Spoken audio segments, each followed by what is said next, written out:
どうもこんにちは、川口の健です。今日はナンバーズコレクションの19番制作します。18は彫刻作品、芸術作品としての靴なのでチャンピオンシップ的な感じで片方だけ作ります。19は両足作る履ける芸術ですね。これもまた今までにないような新しい試み、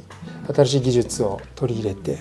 制作します。ナンバー19はローファーです。このナンバーズコレクションというのは一点物なので、履いてサイズ感だったり履き心地を確かめるということができません。しかし今年の6月からキシザワークの MTO でローファーを用意しましたので、そのローファーと同じサイズ感、着用感でローファーのナンバーズコレクションが制作できるようになりました。なので初のナンバーズコレクションのローファーです。使う革は緑のミュージアムカーフですね。緑のミュージアムカーフ定番であるんですが MTO でお選びいただきますが、この革はですね微妙に違いまして、その普通の一般的な定番の緑ダークグリーンのカラーがあるんですが、それよりももう少し明るめの緑という感じですかね。スポットで生産されたっていうのを1枚だけ入手したので、これを制作に使います。この時点ではそんなに特色のない普通のスリッポに見えるんですが、ディティールでなかなかこういうのは見たことないなっていうのを制作したいと思います。まずは裁断からやっていきます。実は緑の靴を作るのはナンバーズコレクションで作るのは初めてですね。緑がかったグレーっぽいコード板で制作したのはナンバー12オーバーフルブログ。ただあれはグレーの範疇なので、今回は完全に緑です。緑の革ってなんていうか独特な雰囲気がありますよね。あんまり緑が強くてもかなり浮いちゃうと思うんですが、このミュージアムカーフの緑は結構色濃いめなので使いやすい緑だと思いますね。色の薄いところは結構緑っぽい、濃いところはほとんど黒に近いような感じになりますね。ナンバーズコレクションについて改めて解説しますと、キシザワークには今 MTO、MTM、そしてビスポーク、そしてナンバーズコレクション、大きく分けて3つのラインがあります。この3つの中だとナンバーズコレクションっていうのは少し特別な存在です。というのも MTO、ビスポークっていうのはお客さんの好みに合わせてカスタマイズ、デザインや革が選べる、欲しいものを受注生産で制作するというものですが、ナンバーズコレクションの場合は受注生産ではなく、平たく言うと既製品の販売です。そして販売に含め展示っていう側面もかなり大きくあります。見て楽しんでいただくという部分も大きいですね。ナンバーズコレクションは毎年秋に行われる展示会で制作したものを展示して、そして気に入った方がいらっしゃれば販売していますが、制作スタイルが受注生産ではないんですね。僕が今作りたいもの、見てみたい靴、そういったものを具現化するものですので、誰からオーダーを受けたわけでもなく、僕が作りたいものを作っているっていう、僕のその靴好きそのまま出ちゃってるみたいな、そんな感じなんですが、ナンバーズコレクションの面白さっていうのは、自分で言うのもあれなんですけど、そこだと思うんですよね。MTO やビスポークっていうのはやっぱりこの世間にもうすでに世の中にある靴だったり、ティッシュにあるサンプルを参考にどんな革、どんなデザインにするかっていうのを決めていくと思うんですが、ナンバーズコレクションっていうのは一足一足にテーマがあり、その中で新しい技術だったり変わったデザインだったりっていうのを制作して、その実物を見ていただいてお客さんにどうですかと、問いかけるわけじゃないですけど、見て気に入っていただくかどうかっていうところなので、こういうデザインもあったのかとか、こういうディティールかっこいいなみたいな、そういった新しい発見があるんじゃないかと期待してます。それがナンバーズコレクションですね。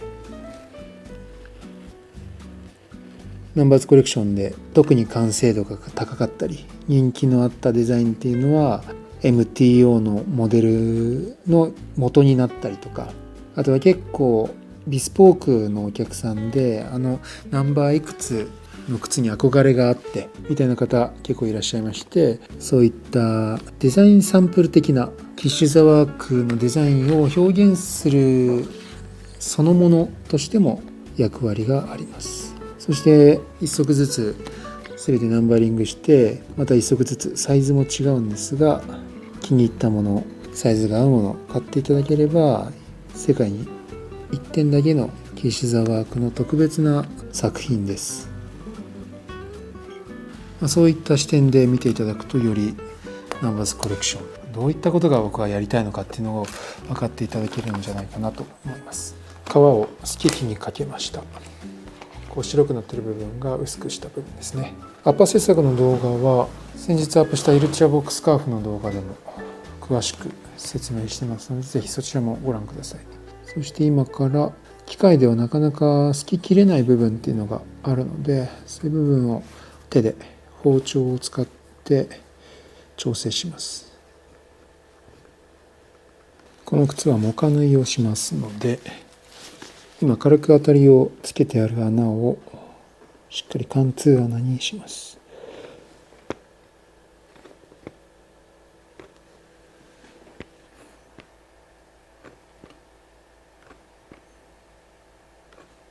この靴の最大の特徴は編み込みですね。モカ縫いとトップラインの部分を手縫いで編み込みのように縫って仕上げます。このモカ縫いの部分は通常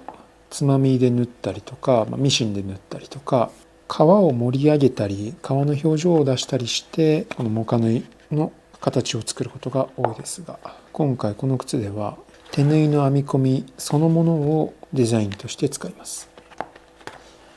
いわば刺繍のような感じですかね。そしてこの緑という色味も相まってすごく高貴な印象のある靴になると思います。こんな感じで太い糸を使って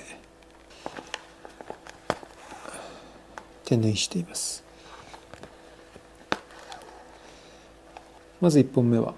こんな感じで螺旋状に糸を通してますね。そして、全部螺旋状にやっちゃってもいいんですが、一旦もう1本の糸で編み込みをかけていきます。いろんな縫い方、穴の間隔や開け方、糸の太さ、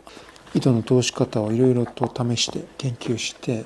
美しく、そしてパッと見どうなっているのかわからないような三つ編みのように見える縫い方を発見したので、それでずっと縫っていきます。チャンピオンシップの時にチェーンステッチを靴全体にかけていったんですが、やっぱり手縫いっていうのは非常に手間がかかりますが、逆にミシンで縫うステッチでは出せない独特な印象というのが出てきますので、このひたすら大変な根気のいる手縫いの作業っていうのを無心になって正確に縫っていきます。1本の糸を螺旋状に縫っていった状態がこれです。ここにもう1本で編み込みをかけていきます。そしてこれが編み込みが終わった状況です。糸2本しか使ってないんですが、三つ編みのように見えると思います。次にヒールのパーツを縫い合わせます。普通革同士の縫い合わせはミシンでやるんですが、これ手縫いでやります。というのもですね、この型紙、今もうちょっとここくっつけちゃってるんですけど、こういう台形のカウンターパーツとそれ以外前のパーツというふうに2つに分かれてます。つなぎ目ですね。この縫い合わせる部分、本来ミシン糸出るんですけど、ここをさっき U チップでやった編み込みを接続の縫い目も兼ねて手縫いしていきます。ここから始めてぐるっとずっと履き口周りを手縫いします。これがめちゃくちゃ大変です。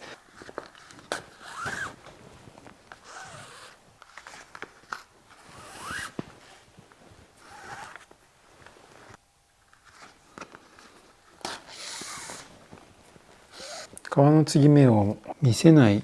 縫い方といえばスキンステッチ、有名ですが、変わり種としてこういった感じで縫い目の上に継ぎ目を糸で覆ってしまうっていうのも一つ面白いなと思います。通常の縫い目であれば1本線が入るだけなので継ぎ目を隠すことはできないですが、こういった編み込み、飾りの縫いを施す場合は糸が重なり合って縫い目に幅が出るので、こういったことができます。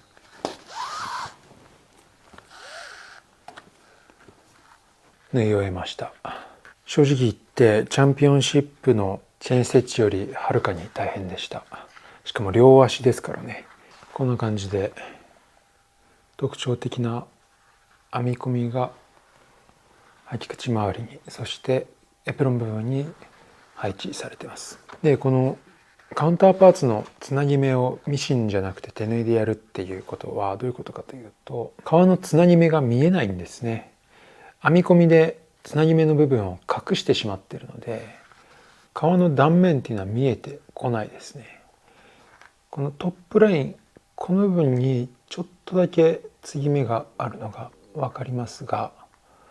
ここも今からトップラインのステッチが入るのでほとんど分からなくなります。なのでパッと見は継ぎ目がなくて1枚で取ったかのようなスリッポンのデザインになってます。高貴な軍服とかって金色の刺繍が入ってたり、肩に飾りのロープを垂らしたりとかっていうのがあると思うんですけど、そういったイメージでこの編み込みを靴全体に施すというやり方で制作しています。ライニングもアッパーと同じ緑の革を使います。これビーディングの革です。ビーディングはライニングの革を薄くすいたものなんですが、これに糊を塗って2つ折りにしてビーディングを作っていきます。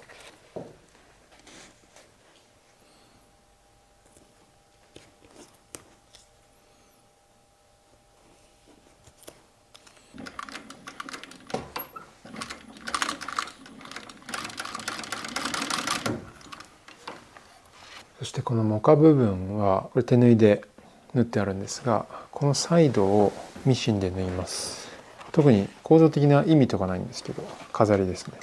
この手縫いの太い糸のちょっと力強い感じとミシン糸の細い糸で細かく縫って繊細な感じをどっちも入れます。